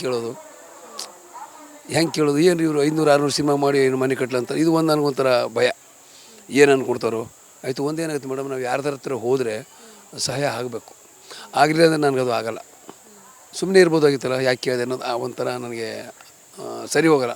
ಈಗ ಇದುವರೆಗೂ ನಾನು ಯಾರು ಸಹಾಯ ಮಾಡ್ತಾರೋ ಇಲ್ಲೋ ಗೊತ್ತಿಲ್ಲ, ಬಟ್ ಯಾರಿಗೆ ಹೋಗಿ ನಾನು ಸಹಾಯ ಕೇಳಿಲ್ಲ. ಒಂದು ವಯಸ್ಸಂತ ಬಂದಾದಮೇಲೆ ರಿಟೈರ್ಮೆಂಟ್ ಅನ್ನುವಂಥದ್ದು ಇರುತ್ತೆ. ಆದರೆ ಕಲಾವಿದರಿಗೆ ರಿಟೈರ್ಮೆಂಟ್ ಅನ್ನುವಂಥ ಪದ ಇಲ್ಲವೇ ಇಲ್ಲ. ಅವರು ಯಾವತ್ತಿಗೂ ಜೀವಂತ, ಅವರ ಕಲೆ ಶಾಶ್ವತ ಸಹ ಜೀವಂತ. ಮಕ್ಕಳು ಯಾವತ್ತಾದ್ರೂ ಹೇಳಿದಾರೆ, ಅಪ್ಪ ನೀನು ರೆಸ್ಟ್ ಮಾಡು, ಇನ್ಮೇಲೆ ಪರವಾಗಿಲ್ಲ ನಾವು ದುಡಿತೀವಿ ಅಂತ ಏನಾದರೂ ಹೇಳಿದ್ದಾರೆ? ಇಲ್ಲ, ಅಂದರೆ ಈಗ ನನ್ನ ಮಕ್ಕಳು ಇನ್ನೂ ಡಿಗ್ರಿ ಮಾಡ್ತಾಯಿದ್ದಾರೆ. ಈಗ ದೊಡ್ಡ ಮಗಳು BCom ಮುಗಿದಿದೆ, ಅದು ಚಾರ್ಟೆಡ್ ಅಕೌಂಟೆಂಟ್ ಕೋರ್ಸ್ ಅಂತ 2 ವರ್ಷ ಅದು ಮಾಡ್ತಾಯಿದ್ದಾಳೆ. ಮಧ್ಯಮ ಮಗಳು 3ನೇ ವರ್ಷ BSc ಫೈನಲು, ಮಗ BCom. ಬಟ್ ಅವ್ರ ಮಕ್ಕಳಿಗೆ ಗೊತ್ತಿದೆ, ನಮ್ಮ ಅಪ್ಪ ಗಟ್ಟಿ ಓಡಾಡ್ತಾರೆ. ಅವ್ರು ಅಂತಾರೆ, ನಮ್ಮ ದೊಡ್ಡ ಮಗಳು ಎಲ್ಲರೂ ಅಂತಾರೆ, ಅಪ್ಪ ಏನು ನೀನು ಓಡಾಡ್ತೀಯ, ಮೈಕೈ ನೋವಾಗಲ್ಲ? ಇಲ್ಲ ಮಗನ, ನೋಡಿ ನಾವೆಲ್ಲ ಊರಿಗೆ ಬಂದರೆ ನಾವು ಮೈಕೈ ನೋವು ಅಂತ. ಇಲ್ಲಪ್ಪ, ನಾನು ದೇವ್ರನ್ನ ಅದೇನೋ ಗೊತ್ತಿಲ್ಲ. ನಾನು ಊರಿಗೆ ಹೋಗಿ ಬಂದೆ, ನಮ್ಮೂರು 800 ಕಿಲೋಮೀಟ್ರ್ ಬೀದರು. ಬೆಳಿಗ್ಗೆ ಬಂದರೆ ಈಗ ಯಾರೋ ಅಲ್ಲಿಂದು 800 ಕಿಲೋಮೀಟ್ರ್ ಬಂದು ಇಲ್ಲಿ ಹೇಳ್ತಾರೆ, ಬ್ರದರ್ ಸರ್ ಎಷ್ಟು ಗಂಟೆಗೆ ಬರ್ತೀರಿ? 7 ಗಂಟೆ. ಸರ್ 8 ಗಂಟೆಗೆ ಇಲ್ಲಿ ಇರಬೇಕಂದ್ರೆ 9 ಗಂಟೆ ಇರಬೇಕಂದ್ರೆ 1 ಅವರಲ್ಲಿ ರೆಡಿಯಾಗಿ ಬರ್ತೀನಿ. ನಾನು ಒಂದೊಂದು ಕಾಲಕ್ಕೆ ನಾನು ರಂಗಭೂಮಿ ನಾಟಕ, 4 ನಾಟಕ, 4 ಸಿನಿಮಾ, 4 ರಸಮಂಜರಿ ಇವೆಲ್ಲ ನಾನು ಮಾಡಿದ್ದೀನಿ. ನಾನು ಈಗಲೂ ಕೂಡ ನನಗೆ ಈಗಲೂ 24 ಅವರ್ಸ್ ಕೆಲಸ ಮಾಡ್ತೀನಿ ನಾನು. ಅದೇನೋ ನನ್ನ ಮೈಕೈ ನೋವು ಒಂಥರ ಅದು ಏನೋ ನಂಗೆ ಗೊತ್ತಿಲ್ಲ. ಒಟ್ಟು ಅದು ಮೇಕಪ್ ಬಿತ್ತು ಅಂದರೆ ಅದು ಏನೋ ಒಂದು ಒಳಗಡೆ ಪವರ್ ಬರುತ್ತೆ ಅಷ್ಟೇ.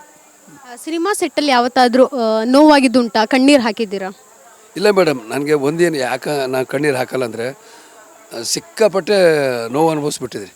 ಟನ್ಗಟ್ಟಲೆ, ಇದು ಕ್ವಿಂಟಲ್ಗಟ್ಟಲೆ ಯಾವ ಲೆಕ್ಕ, ಟನ್ಗಟ್ಟಲೆ ಎಲ್ಲ ರಂಗಭೂಮಿ ಮೇಲೆ ಉಪವಾಸ ಬಿದ್ದಿದ್ದೀನಿ, ಬಟ್ಟೆ ಇದ್ದೇನೆ. ನಾನು ಒಂದು ನಾಟಕ ಕಂಪ್ನಿಯಲ್ಲಿದ್ದೆ, ನಮ್ಮ ತಂಗಿ ಹುಷಾರಿರಲಿಲ್ಲ, ಬೀದರ್ ಆಸ್ಪತ್ರೆ ಸೇರಿಸಿದ್ದೆ.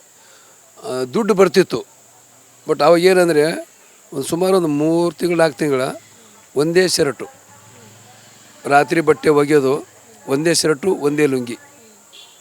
ರಾತ್ರಿ ಅದು ನಾಟಕ ಕಂಪ್ನಿ ಬಿಟ್ಟ ಮೇಲೆ 3 ಗಂಟೆಗೆ ಹೋಗಿ ಮಲ್ಕೊಳ್ಳೋದು, ಆವಾಗಲೇ ಒಗೆದು ಬಿಡೋದು, ಮತ್ತು ಬೆಳಗ್ಗೆ ಅದರ ಇಸ್ತ್ರಿ ಮಾಡ್ಕೊಳ್ಳೋದು. ಇದು ಕೂಡ ಅನುಭವಿಸಿದೆ ನಾನು. ಒಂದೇ ಅಂಗಿ ಮೇಲೆ 3-4 ತಿಂಗಳು ನಾನು ಜೀವನ ಮಾಡಿದ್ದೀನಿ. ಬಟ್ ನಮ್ಮ ತಂಗಿಗೆ ಆಸ್ಪತ್ರೆ ದುಡ್ಡು ಬೇಕಾಗುತ್ತೆ, ಎಲ್ಲೂ ಖರ್ಚು ಮಾಡೋದು ಬೇಡ, ಬಟ್ಟೆಗಳು ಕಮ್ಮಿ ಬೀಳ್ತದೆ ಅಂತೇಳಿ ಹಾಗೆ ಅದು ಮಾಡಿದೆ. ಬಟ್ ನಾನು ಏನಿದೆ ಮೇಡಮ್, ಈ ಕಷ್ಟ ಅನ್ನೋದು ಏನಾಗಿದೆ ಈಜಿ ಅನ್ನೋ ಥರ ಆಗ್ಬಿಟ್ಟಿದೆ. ನನಗೆ ಆ ಕಷ್ಟ ಅಂದರೆ ನನಗೆ ಭಯನೇ ಬರೋಲ್ಲ. ಹೇಳ್ತೀನಿ, ನಮಗೆ ಈಗ ಟನ್ ಗಟ್ಟಲೆ ಅನುಭವಿಸಿದ್ದೀನಿ. ಇದು ಯಾವ ಬಂದರೂ ಗ್ರಾಮ ಲೆಕ್ಕದಲ್ಲಿ ಬರುತ್ತೆ. ಆದರೆ ಒಂದು ಮನೆ ಆಗಬೇಕು, ನೋಡೋಣ ಭಗವಂತ ಏನು ಮಾಡ್ತಾರೆ ನೋಡೋಣ. ನಿಮ್ಮ ಜೊತೆ ಅಭಿನಯಿಸಿದಂತಹ ಹಲವಾರು ಹಿರಿಯ ಕಲಾವಿದರಿದ್ದಾರೆ. ಮೊನ್ನೆ ಅಷ್ಟೇ ಬ್ಯಾಂಕ್ ಜನಾರ್ದನ್ ಅವರು ಸಹ ತೀರ್ಕೊಂಡ್ರು. ಅವ್ರನ್ನೂ ಸೇರಿಸಿ ಬ್ಯಾಂಕ್ ಬ್ಯಾಲೆನ್ಸ್ ಇಂದುವರೆಗೂ ನೀವು ಎಷ್ಟೋ ಸಿನಿಮಾಗಳನ್ನು ಮಾಡಿದ್ದೀರಾ, ಆದ್ರೂ ಸಹ ಅದನ್ನು ಮಾಡೋಕ್ಕಾಗಲಿಲ್ಲ ಅನ್ನುವಂಥ ಒಂದು ಕೊರಗು ಬೇಜಾರು ಖಂಡಿತವಾಗ್ಲೂ ಎಲ್ಲರಲ್ಲೂ ಇರುವಂಥದ್ದು ಇದೆ ಮೇಡಮ್. ಯಾಕಂದ್ರೆ ನನಗೆ ಮನೆ ಕಟ್ಟಬೇಕಂತ ಆಸೆ ಇದೆ, ಬಟ್ ಅದು ಫಲಿಸುತ್ತೋ ಇಲ್ವೋ ಗೊತ್ತಿಲ್ಲ. ಅದೀಗ ನಮಗೆಲ್ಲ ಹೇಗಿದೆ ಅಂದರೆ, ಈ ನಮ್ಮ ಕಲಾವಿದ ಜೀವನ ಹೇಗಿರುತ್ತೆ ಅಂದರೆ, ಯಾವ ಸಮಯದಲ್ಲಿ ಏನಾಗುತ್ತೋ ಗೊತ್ತಿಲ್ಲ. ಕೆಲವರು ಎಷ್ಟೋ ಜನ, ಈಗ ನಮ್ಮ ಅಶೋಕ್ ಬಾದರ್ದಿನಿ ಅವರಿಗೆ ಒಳ್ಳೆ ಕಲಾವಿದರು, ಅವರು ಬಿಜಾಪುರದವರು. ಅವರು ಇಲ್ಲಿ ಸಿನಿಮಾದಲ್ಲಿದ್ದರು. ಆಮೇಲೆ ನಮ್ಮ ಚಿತ್ರದುರ್ಗ ಗುರುಗಳವ್ರು ಕರ್ಕೊಂಡು ಹೋಗಿ ಅಲ್ಲಿ ಪ್ರವಚನ ನಾಟಕ ಎಲ್ಲ ಇದು ಮಾಡಿಸ್ತಿದ್ರು, ನಾಟಕ ಎಲ್ಲ ಕಲಿಸ್ತಿದ್ರು ಅವರು. ಬಸವಣ್ಣವ್ರ ನಾಟಕ, ಅಕ್ಕಮಹಾದೇವಿ ನಾಟಕ. ಯಾರೋ ಒಬ್ಬರು ಬಿಲ್ಡರ್ಸ್ ಅವರಿಗೆ ಮನೆ ಕಟ್ಕೊಟ್ರು, ಒಳ್ಳೆ ಕಲಾವಿದರು ಅಂತೇಳಿ ಒಬ್ರು ಕಟ್ಕೊಟ್ಟಿದ್ರೆ. ಈಗ ಹಾಗೆ ನೋಡೋಣ ದೇವ್ರು ಏನು ಇದೆಯಾ ಇಲ್ಲೋ ಗೊತ್ತಿಲ್ಲ. ಇರ್ಬೋದು, ಇಟ್ಟಿರ್ಬೋದು, ಅಥವಾ ಇರಲಿಕ್ಕಿಲ್ಲ, ಗೊತ್ತಿಲ್ಲ. ಸಮಯ ಏನು ಬರುತ್ತೋ ಗೊತ್ತಿಲ್ಲ. ಸದ್ಯಕ್ಕೆ ನೀವು ತಗೊಳ್ಳುವಂತಹ ಒಂದು ಸಂಭಾವನೆ ನಿಮ್ಗೆ ತೃಪ್ತಿ ಇದೆಯಾ? ಇದೆ, ತೃಪ್ತಿ ಇದೆ. ಯಾಕೆ ತೃಪ್ತಿ ಇದೆ ಅಂದರೆ, ನಾಟಕ ಕಂಪ್ನಿ ನಮಗೆ ವಾರಕ್ಕೆ 7 ರೂಪಾಯಿ ಕೊಡ್ತಿದ್ರು. ಅಂದರೆ ತಿಂಗಳಿಗೆ 30 ರೂಪಾಯಿ, ವಾರಕ್ಕೆ ತೊಗೊಂಡ್ರೆ 7 ರೂಪಾಯಿ, ತಿಂಗಳಿಗೆ ತೊಗೊಂಡ್ರೆ 30 ರೂಪಾಯಿ, 2 ರೂಪಾಯಿ ಕಮ್ಮಿ ಆಗ್ತಿತ್ತು. ನಾನು ತಿಂಗಳಿಗೆ ಒಂದು ಸಾರಿ ತೊಗೊಳ್ತಿದ್ದೆ, 2 ರೂಪಾಯಿ ಕಮ್ಮಿ ಆಗುತ್ತಲ್ಲ ಅಂತ. ಹಂಗೆ ಬಂದವರಿಗೆ ದೇವ್ರು ಎಷ್ಟು ಚೆನ್ನಾಗಿಟ್ಟಿದ್ದಾನೆ, ಅದಕ್ಕಿಂತ 10 ಪಟ್ಟು ಚೆನ್ನಾಗಿಟ್ಟಿದ್ದಾನೆ ದೇವರು ನನಗೆ. ನೋಡೋಣ. ನಮ್ಮ ಕಡೆ ಒಂದು ಗಾದೆ ಹೇಳ್ತಾರೆ ಹಿರಿಯರು, ಇಷ್ಟು ಕೊಟ್ಟ ದೇವರು ಇಷ್ಟು ಕೊಡಲ್ವಾ ಅಂತಾನೆ. ಇಷ್ಟೆಲ್ಲ ಕೊಟ್ಟಿದ್ದಾನೆ, ಇಷ್ಟು ಅಂದರೆ ಒಂದು ಮನೆ ಕೊಡಲ್ವಾ ಅಂತ ಒಂದು ಇದೆ ಕ್ವಶನ್ ಮಾರ್ಕ್. ಅದು ನೋಡೋಣ. ಇನ್ನು ಹಲವಾರು ಸೂಪರ್ ಸ್ಟಾರ್ಗಳು ಸಹ ಸ್ಕ್ರೀನ್ ಶೇರ್ ಮಾಡಿದ್ದಾರೆ ನಿಮ್ಮೊಟ್ಟಿಗೆ. ದರ್ಶನ್ ಅವರು ಇರಬಹುದು, ಜೊತೆಗೆ ಒಂದಷ್ಟು ಕಲಾವಿದರು ಸಹ ಇರುವಂಥದ್ದು, ದೊಡ್ಡ ಮನೆ ಕಲಾವಿದರು ಸಹ ಹೌದು.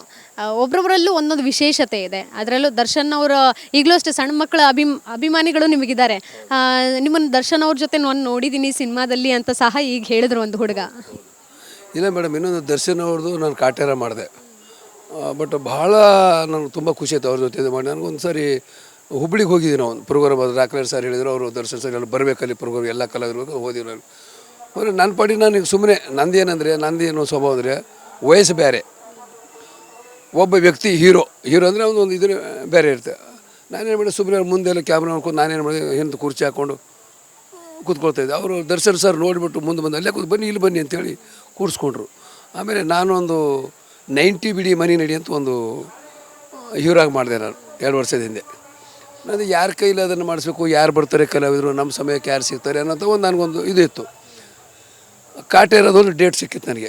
ಅವ್ರು ರಾಕ್ಲೇರ್ ಸರ್ ಬೇರೆದಾರು ಬಂದು ಹೋಗಿ ಅದು ಡೇಟ್ ತೊಗೊಂಡು ಅದು ಸ್ವಲ್ಪ ಅಡ್ವಾನ್ಸ್ ತೊಗೊಂಡು ಹೋಗಿ ಅವತ್ತೇ ದರ್ಶನ್ ಸರು ಬಂದಿದ್ದರು. ಬಂದೆ ನೋಡಿದ್ರು, ಸರ್ ನಮಸ್ತೆ, ಏನು ರೀ ಬೇರೆದಾರು ಎಲ್ಲಿದ್ರಿ, ಏನು ಮಾಡ್ತಾಯಿದ್ರಿ, ಏನು ಸಿಗಲಿಲ್ವಲ್ಲ? ಇಲ್ಲ ಸರ್ ಹಿಂಗೆ ಮಾಡ್ತಾಯಿದ್ರಿ, ಏನು ಸಮಾಚಾರ? ಏನಿಲ್ಲ ಸರ್, ಒಂದು ಮೇನ್ ಪಾತ್ರ ಮಾಡಿದ್ದೀನಿ ಸರ್ ನಾನು. ಓ ಹೌದಾ, ಹೀರೋಗಿ ಮಾಡಿದ್ದೀರಾ? ಹೌದು ಸರ್. ಮತ್ತು ಏನು ಸರ್, ಒಂದು ಸಾಂಗ್ ನಿಮ್ಮ ಕೈಲಿ ಬಿಡುಗಡೆ ಮಾಡಬೇಕು. ತಗೊಂಡು ಬರ್ರಿ ಬಿಡುಗಡೆ ಮಾಡಬೇಕು ಅಂತ ಕೇಳ್ತಿರಲ್ಲ, ತೊಗೊಂಡು ಬನ್ನಿ ಬಿಡುಗಡೆ ಮಾಡೋಣ ಅಂದರು.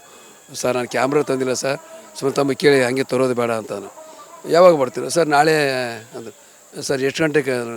ಒಂದು 12 ಗಂಟೆಗೆ ಕ್ಯಾಮ್ರಾ ಯಾರಿದ್ದಾರೆ ನಿಮ್ಮನ್ನು ಕರ್ಕೊಂಡು ಬನ್ನಿ, ಮಧ್ಯಾಹ್ನವರೆಗೂ ನನ್ನ ಶೂಟಿಂಗ್ ಇದೆ, ನಾಳೆ ಬನ್ನಿ, ಊಟ ಆದಮೇಲೆ ನಾನು ಅದೇನು ತೊಗೊಂಡು ಬನ್ನಿ ಮಾಡಿಬಿಡ್ತೀನಿ ಸರ್. ಒಂದೇ ಮಾತಿಗೆ ಮೇಡಮ್, ಭಾಳ ಒಂದು ಅವ್ರು ಹೇಗಿದ್ದಾರೆ ಅಂದರೆ, ಈಗ ಏನೇನೋ ಪ್ರಕರಣ ಆಯ್ತು, ಅದಲ್ಲ ಅದ್ರ ಬಗ್ಗೆ ನಾವು ಮಾತಾಡಬೇಡ, ಬಟ್ ಮನಸ್ಸು ಮಾತ್ರ ಭಾಳ ಮೃದು. ನಾನು ಒಬ್ಬನಿಗೆಲ್ಲ, ಪ್ರತಿಯೊಬ್ಬರು ಕರೆ ಯಾರು ಎದ್ದು ನಿಂತು ನಮಸ್ಕಾರ ಮಾಡ್ತಾರೆ ಪ್ರತಿಯೊಬ್ಬರಿಗೆ. ಈಗ ನಾವಲ್ಲಿ ಹೋದಾಗ ಪದ್ಮ ವಾಸಂತಿಯವರು ಇದ್ದರು, ಶ್ರುತಿಯವರು ಇದ್ದರು, ಕುಮಾರ್ ಗೋವಿಂದವರು ಯಾರಿದ್ರು, ಅವ್ರಿವ್ರು ಅಂತ ಅವ್ರು ಕಲಾವಿದರಿಗೆ ತುಂಬ ಗೌರವ ಕೊಡ್ತಾರೆ ಮೇಡಮ್ ಅವರು. ಹಾಗಾಗಿ ನನಗೇನು ಅನಿಸ್ತದೆ ನೋಡಿ, ಬರೀ ಒಂದೇ ಮಾತಿಗೆ ತೊಗೊಂಡು ಬನ್ನಿ ಮಾಡೋಣ, ಯಾರ ಆ ಒಂದು ಭಾವನೆ ಯಾರಿಗಿರುತ್ತೆ? ಮತ್ತು ಅವ್ರಿಗೆ ಒಂದೇನಿದೆ ಅಂದರೆ, ಕಲಾವಿದ್ರ ಕಂಡ ತುಂಬ ಒಂದಿದೆ. ಯಾಕಂದ್ರೆ ಅವರು ಪಾಪ ಕಷ್ಟಪಟ್ಟು ಬಿದ್ದಾರೆ, ಕ್ಯಾಮ್ರಾ ವರ್ಕು ಎಲ್ಲವೂ ವರ್ಕ್ ಮಾಡಿದ್ದಾರೆ, ಆ ಒಂದು ಇದಿದೆ ಅವರಿಗೆ. ಬಟ್ ಕೆಲವೊಂದು ಏನಾಗುತ್ತೆ ಮನುಷ್ಯನಿಗೆ, ಕೆಟ್ಟಗಳಿಗೆ ಬಂದಾಗ ಏನೇನೋ ಆಗ್ಬಿಡುತ್ತೆ, ಏನೂ ಮಾಡೋಕ್ಕಾಗಲ್ಲ. ಬಟ್ ಮನುಷ್ಯ ಬೇರೆ, ಸಮಯನೇ ಬೇರೆ. ಯಾವ ನಟನ ಜೊತೆ ನೀವು ಅಭಿನಯಿಸಿದ್ದು ನಿಮ್ಗೆ ಇಂದಿಗೂ ಸಹ ಖುಷಿ ಕೊಡುತ್ತೆ? ಇಲ್ಲ ಮೇಡಮ್, ಎಲ್ಲರ ಜೊತೆ ನಾನು ಖುಷಿದೆ. ನಾನು ಸುದೀಪ್ ಅವ್ರ ಜೊತೆ ಮಾಡಿದ್ದೀನಿ, ಎಸ್ ಅವ್ರ ಜೊತೆ ಮಾಡಿದ್ದೀನಿ, ಶಿವರಾಜ್ ಕುಮಾರ್ ಜೊತೆ ಮಾಡಿದ್ದೀನಿ, ಪುನೀತ್ ಸರ್ ಜೊತೆ ಮಾಡಿದ್ದೀನಿ, ದುನಿಯಾ ವಿಜಯ್ ಅವ್ರ ಜೊತೆ ಮಾಡಿದ್ದೀನಿ, ದರ್ಶನ್ ಸರ್ ಜೊತೆ ಅವ್ರು ಮಾಡಿದ್ದೀನಿ, ಶ್ರೀನಾಥ್ ಅವ್ರ ಜೊತೆ ಮಾಡಿದ್ದೀನಿ, ಧೀರೇಂದ್ರ ಗೋಪಾಲ್ ಅವರು, ಸುಧೀರ್ ಅವರು, ಸುಂದರ್ ಕಿಟ್ನಾಡ್ಸ್ ಅವರು, ಅನಂತ್ ನಾಗ್ ಅವರು, ಶಂಕರ್ ನಾಗ್ ಅವರು, ಏನು ಅಣ್ಣವ್ರು ಹಿಡ್ಕೊಂಡು ಇಲ್ಲಿವರೆಗೂ ಎಲ್ಲ ನಾಯಕ ನಟರ ಜೊತೆ ನಾನು ಕೆಲಸ ಮಾಡಿದ್ದೀನಿ. ತುಂಬ ಖುಷಿ ಇದೆ ನನಗೆ. ಬಟ್ ನನಗೆ ಎಲ್ಲರೂ ಪ್ರೀತಿಯಿಂದ ಕಾಣ್ತಾರೆ, ನಾನು ಕೂಡ ಅಷ್ಟೇ ಎಲ್ಲರ ಜೊತೆ ಪ್ರೀತಿಯಿಂದ ಇರ್ತೀನಿ ನಾನು. ಯಾಕಂದರೆ ಏನಿದೆ ಮೇಡಮ್ ಇಲ್ಲಿ ಜೀವನದಲ್ಲಿ ಒಯ್ಯೋದು ಏನಿದೆ, ದೇವರು ನಮಗೆ ಸ್ಥಾನ ಕೊಟ್ಟಿದ್ದಾನೆ, ಅದನ್ನು ಕಾಪಾಡ್ಕೊಂಡು ಕೆಲಸ ಮಾಡ್ಕೊಂಡು ಹೋಗೋದಷ್ಟೇ. ಈಗ ಸರ್ ಒಂದೊಂದು ಪಾತ್ರಗಳಿಗೆ ನನಗೆ ಈ ಪಾತ್ರ ಮಾಡಬಾರ್ದಾಗಿತ್ತು ಅನ್ನೋವಂಥದ್ದು ಕೆಲವ್ರಿಗೆ ಇರುತ್ತೆ. ಜೂನಿಯರ್ ಆರ್ಟಿಸ್ಟ್ ಬಂದಾಗಲೇ ನಾನು ಮಾಡಲ್ಲ ಇಂಥದ್ದು, ನನಗೆ ಹೀರೋ ರೋಲೇ ಬೇಕು, ಹೀರೋಯಿನ್ ರೋಲೇ ಬೇಕು, ಆ ಫ್ರೆಂಡ್ ಕ್ಯಾರೆಕ್ಟರ್ ನಾನು ಮಾಡಲ್ಲ, ಈ ರೀತಿ ಎಲ್ಲ. ಬಟ್ ನಿಮಗೆ ಸ್ಟಾರ್ಟಿಂಗ್ ಅವಕಾಶಗಳು ಈ ರೀತಿ ಸಿಕ್ಕಿದಾಗ ಯಾವ ರೀತಿ ಅದನ್ನು ತೆಗೆದುಕೊಂಡು ಮುಂದೆ ಹೋಗ್ತಿದ್ರಿ ಅಂತ? ಇಲ್ಲ ಮೇಡಮ್, ನಾವು ರಂಗಭೂಮಿಯಿಂದ ಬಂದಿರೋದ್ರಿಂದ ನನಗೇನೆಂದರೆ ಒಂದೇ ಥರ ಪಾತ್ರ ಮಾಡೋಕ್ಕಿಂತ ವೆರೈಟೀಸ್ ಮಾಡಿದರೆ ಮುಂದೆ ಎಲ್ಲಿ ಹೋದ್ರೂ ನಮ್ಗೆ ಹೆಲ್ಪ್ ಆಗುತ್ತೆ. ಒಂದು ಚಿಕ್ಕ ಪಾತ್ರ ಮಾಡಿದೆ, ಅದೇ ಪಾತ್ರ ದೊಡ್ಡ ಸಿಕ್ಕಾಗ ನನಗೆ ಅದು ಇನ್ನು ಹೆಲ್ಪ್ ಆಗುತ್ತೆ.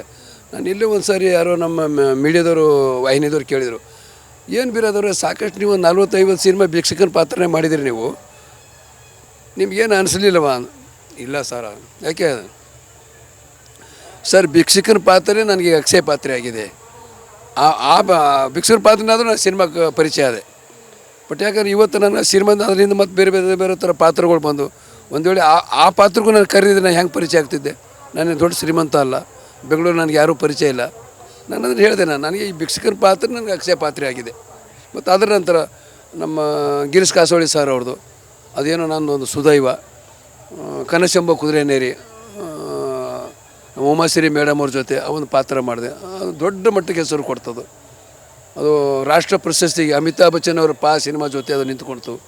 ಬಟ್ ಅದು ರಾಷ್ಟ್ರ ಪ್ರಶಸ್ತಿ ಅಮಿತಾಬ್ ಬಚ್ಚನ್ ಅವ್ರಿಗೆ ಹೋಯಿತು. ಆಮೇಲೆ ಒಂದು 2-3 ತಿಂಗಳು ಬಿಟ್ಟು ನನಗೆ ಸ್ಪೇನಿಂದ ಬೆಸ್ಟ್ ಆ್ಯಕ್ಟರ್, ಅತ್ಯುತ್ತಮ ನಟ ಅಂತೇಳಿ ಪ್ರಶಸ್ತಿ ಬಂತು. ಈಗ ಸದ್ಯಕ್ಕೆ ಯಾವ್ಯಾವ ಸಿನಿಮಾಗಳಲ್ಲಿ ನೀವು ಬ್ಯುಸಿ ಆಗಿದ್ದೀರಾ? ಇದೇ ಮೇಡಮ್, ಒಂದು 3-4 ಸಿನಿಮಾ ಇದೆ ಈಗ.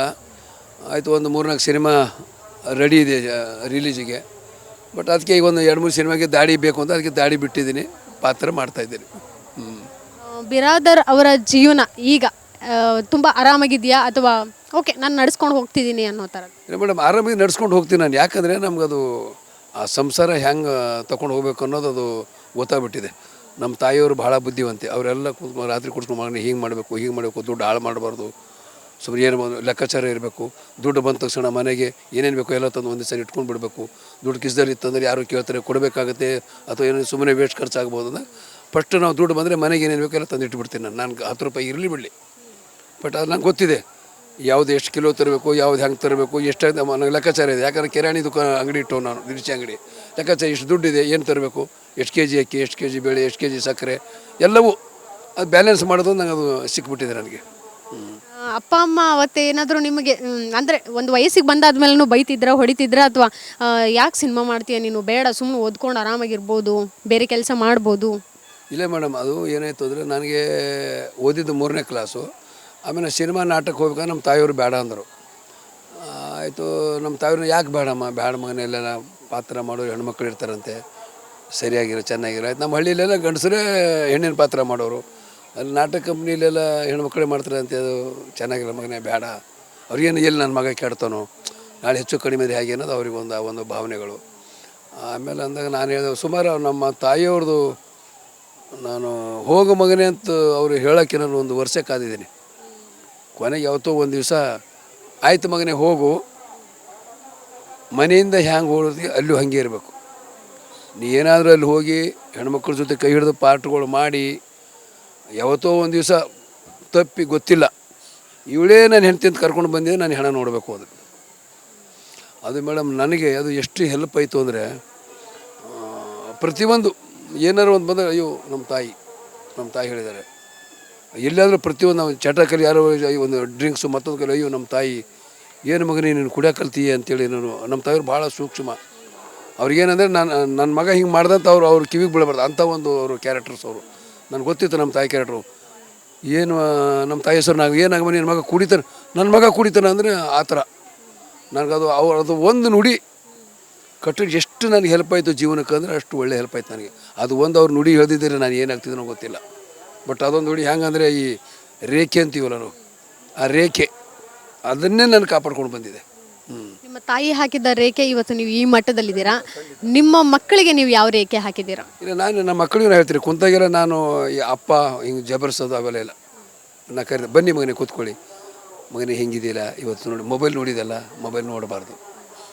ಯಾವಾಗ ನೋಡೋದು ನೀವು ಬರೆದು ಕೈ ನೋವು ಆಗ್ತಾವಲ್ಲ, ಕೈ ನೋವು ಪೆನ್ ಇಟ್ಟಾಗ, ಟೀ ಕಾಫಿ ಕೊಡುವಾಗ ಒಂಚೂರು ನೋಡು, ಟಿ ವಿನೂ ಸ್ವಲ್ಪ ನೋಡ್ಬೇಕೆಲ್ಲರೂ. ಮಗನೇ ಇವತ್ತಲ್ಲ, ನಾವು ಭಾಳ ಕಷ್ಟಪಟ್ಟಿದ್ದೀವಿ, ಇವತ್ತು ನಿಮಗೆ ನಾವೇನೋ ದುಡಿತಾ ಇದ್ದೀವಿ, ನಿಮ್ಗೆ ಅನುಕೂಲ ಆಗ್ತಾಯಿದೆ, ನಾಳೆ ನೀವೇ ದುಡ್ದು ಮಾಡ್ಕೋ, ಆ ರೊಕ್ಕದ ಬೆಲೆ ನಿಮ್ಗೆ ಗೊತ್ತಾಗುತ್ತೆ ಅಂತ ಹೇಳ್ತಾನೆ ಇರ್ತೀನಿ ಪದೇ ಪದೇ ನಾನು ಅಂದರೆ ಸೂಕ್ಷ್ಮವಾಗಿ ಹೇಳ್ತೀನಿ, ಬೇಯ್ದು ಹೊಡೆದು ಅವೆಲ್ಲ ಇಲ್ಲ. ಯಾಕಂದರೆ ಮಕ್ಕಳಿಗೆ ಏನಾಗುತ್ತೆ ಅಂದರೆ ನಾವು ಜಬರ್ದಸ್ತಿ ಇರ್ತೇವೆ, ಮಕ್ಕಳು ಭಯ ಬೀಳ್ತಾರೆ, ಏನೋ ಹೇಳೋಕ್ಕೂ ಭಯ ಪಡ್ತಾರೆ. ನಾವು ಪ್ರೀತಿಯಿಂದ ಕೇಳಿದರೆ ಅವರು ಪ್ರೀತಿಯಿಂದ ಇರ್ತಾರೆ. ಹಾಗೆ ಈಗಲೂ ಹೇಳ್ತಿರ್ತೀನಿ ಮಕ್ಕಳಿಗೆ, ಹುಷಾರು ಹುಷಾರು ಹುಷಾರು, ಚೆನ್ನಾಗಿ ಓದಿ, ಮೊಬೈಲ್ ಹೆಚ್ಚಿಗೆ ನೋಡಬೇಡಿ, ಟಿ ವಿ ಹೆಚ್ಚಿಗೆ ನೋಡಬೇಡಿ, ಬೇಗ ಮಲ್ಕೊಳ್ಳಿ, ಬೆಳಗ್ಗೆ ಬೇಗ ಏಳಿ, ಇವೆಲ್ಲ ನಾನು ಈಗಲೂ ಬೋಧನೆ ಮಾಡ್ತೀನಿ ನಾನು.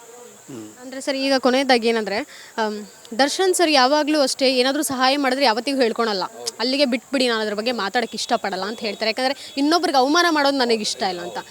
ನಿಮಗೆ ಯಾವತ್ತಾದರೂ ಆ ರೀತಿ ಸಹಾಯ ಮಾಡಿದ್ದು ಉಂಟಾ ಅಂತ? ಇಲ್ಲ ಮೇಡಮ್, ನಾನು ಹೇಳಿ ನನ್ನ ಸಹಾಯನೇ ಕೇಳಿಲ್ಲ. ನಮಗೆಲ್ಲ ಹೆಂಗಂದ್ರೆ ಮೇಡಮ್, ನಮ್ಮದೆಲ್ಲ ಒಂದು ಭಾವನೆಗಳು ಹೇಗಂದರೆ, ನಾವು ಯಾರಿಗಾರು ಸಹಾಯ ಕೇಳಿದ್ರೆ ಅದು ಆಗಬೇಕು. ಅವ್ರೇನು ನೋಡೋಣ ಅಂತ ಹಂಗೆ ಪೆಂಡಿಂಗ್ ಉಳಿತು ಅಂದರೆ ಅದು ನಮ್ಮ ಮನಸ್ಸೇ ಬೇರೆ, ಬಡತನ ಇದೆ. ಬಟ್ ಆ ಕೇಳೋ ಮನಸ್ಸಂದ್ರೆ ಒಂಥರ ನನಗೆ ಒಂಥರ, ಅವ್ರು ಕೇಳಿದ್ರೆ ಯಾರೇ ಆಗಲಿ ಕೇಳಿ ಸಹಾಯ ಮಾಡ್ತಾರೋ ಇಲ್ಲೋ ನಂಗೆ ಗೊತ್ತಿಲ್ಲ.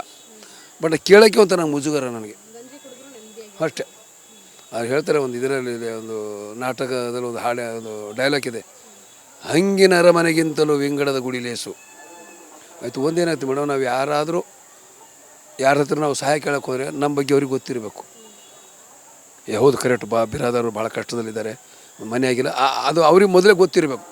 ಗೊತ್ತಿದ್ದಾಗ ಅದು ಏನೋ ಹೆಲ್ಪ್ ಆಗ್ಬೋದು, ಆಗದೇ ಇರ್ಬೋದು. ಬಟ್ ನನಗೇನಂದ್ರೆ ಹೆಂಗೆ ಕೇಳೋದು, ಏನು ಅಂದುಬಿಟ್ರೆ ಹೆಂಗೆ, ಆ ಸಹಾಯ ಮಾಡಿದ್ರು ಏನು ಅಂದುಬಿಟ್ರೆ, ಏನು ರೀ ನೀವು ಇಷ್ಟು ಒಂದು ಮನೆ ಮಾಡ್ಕೊಂಡಿಲ್ವಂದರೆ ಇವು ನನಗೊಂಥರ ಭಯ ಅದು. ನಿಮ್ಮ ಅಭಿನಯಕ್ಕೆ ಸರಿಸಾಟಿ ಯಾರೂ ಇಲ್ಲ ಸರ್. ಅಷ್ಟು ನೀವು ಅಭಿನಯ ಮಾಡ್ತಿದ್ರೆ ಅದು ಅಭಿನಯ ಅನಿಸೋದಿಲ್ಲ. ಯಾಕಂದರೆ ನಾನು ಸಹ ಇವತ್ತು ಡೈರೆಕ್ಟಾಗಿ ನೋಡಿದೆ, ಅಷ್ಟು ಅದ್ಭುತ ಇರಬಹುದು, ಪದಗಳು ಬರೋದಿಲ್ಲ. ಸೊ ನಿಮಗೆ ಯಾವುದಾದ್ರೂ ಒಂದು ಲೈನ್ ಹೇಳೋದಾದರೆ, ಒಂದು ಡೈಲಾಗ್. ಮೇಡಮ್, ನಾನು ಊರಲ್ಲಿದ್ದಾಗ ಒಂದು 12-13 ವಯಸ್ಸಿರ್ಬೋದು. ನಮ್ಮಲ್ಲಿ ಉಗಾದಿ ಮಾಡಿ 12 ದಿವಸಕ್ಕೆ ಮಹದೇಶ್ವರನ ಜಾತ್ರೆ ಆಗುತ್ತೆ. ಆ ಜಾತ್ರೆ ನನಗೊಂದು ಪಾತ್ರ ಕೊಟ್ಟಿದ್ರು, ಗಣಪತಿ ಪಾತ್ರ. ಅದು ಹಿಂಗೆ ಸೊಂಡು ಮುಖವಾಡ ಹಾಕ್ಕೊಂಡು ಎಲ್ಲ, ಅದು ದೊಡ್ಡಾಟ ಅಂತೀವಿ ನಾವು, ಉತ್ತರ ಕನ್ನಡ ದೊಡ್ಡಾಟ ಅಂತೀವಿ. ಅಲ್ಲಿ ಏನಾಗುತ್ತೆ ಅಂದರೆ, ಆ ನಾಟಕದಲ್ಲಿ ಹೇಗೆ ಅಂದರೆ ಒಬ್ಬರು ಸೂತ್ರಧಾರಿ ಇರ್ತಾರೆ ಮಾತಾಡ್ಸೋಕ್ಕೆ, ನೀವು ಯಾರು ಏನು ಅಂತ ಕೇಳ್ತಾರೆ. ಆಮೇಲೆ ಅವರು ಈ ಪೌರಾಣಿಕ ಐತಿಹಾಸಿಕ ಅವ್ರು ಹೇಳಬೇಕು, ನಾನು ಇಂಥವನು ಅಂತ ಹೇಳಬೇಕು. ಆಮೇಲೆ ಅವ್ರು ಕೇಳ್ತಾರೆ, ಒಬ್ಬರು ಸೂತ್ರಧಾರಿ ಅಂತೇಳಿ ಚೆಲ್ಲ ಬಾರಿಸ್ಕೊಂಡು ಕಾಮಿಡಿ ಮಾಡ್ಕೊಂಡು ಬಂದ ಪಾತ್ರಗಳೆಲ್ಲ ಮಾತಾಡಿಸ್ತಾರೆ. ಅವಾಗ ಅವರು ಸೂತ್ರಧಾರಿ ಮಾತಾಡಿಸ್ತಾರೆ. ಗಣಪತಿ ಪಾತ್ರಕ್ಕೆ ಬಂದವರು ದಾರು ದೇವ ಪ್ರಭಾವ. ನೆಕ್ಸ್ಟ್ ಗಣಪತಿ ದಿಗಡ್ತ ಯಶಣ ಬಲ ಎಲ ಸಾರಥಿ ನಾನು ದಾರೆಂದರೆ ಆ ತಳ ಈ ತಳ ಸೂತಳ ಮೈತಳ ರಸುತಳ ಪಾತಳ ಇಂಥ 56 ದೇಶ ಮತ್ತು 3 ಲೋಕಗಳನ್ನು ಗಮನ ಮಾಡುವಂಥವ ನಾನು. ಮತ್ತು ಕೈಲಾಸ ಭವನದಲ್ಲಿ ಸಾಕ್ಷಾತ್ ಪರಮೇಶ್ವರನ ಅರ್ಧಾಂಗಿಗಳಾದ ಪಾರ್ವತಾದೇವಿಯ ಅಂಗಬೆವರಲ್ಲಿ ಪುಟ್ಟಿದಂಥ ಗಜಾನನ ಗಣಪತಿ ಎಂದು ಕರೆಯಲು ಧೂತ ಕೇಳನ್ನ ಮಾತ. ಇದು ಡೈಲಾಗ್. ಇದು ನಾನು ಕೊನೆಯದಾಗಿ ಒಂದೇ ಪ್ರಶ್ನೆ ಏನಂತ ಹೇಳಿದರೆ, ಇವತ್ತಿದ್ದ ವ್ಯಕ್ತಿ ನಾಳೆ ಇರೋದಿಲ್ಲ.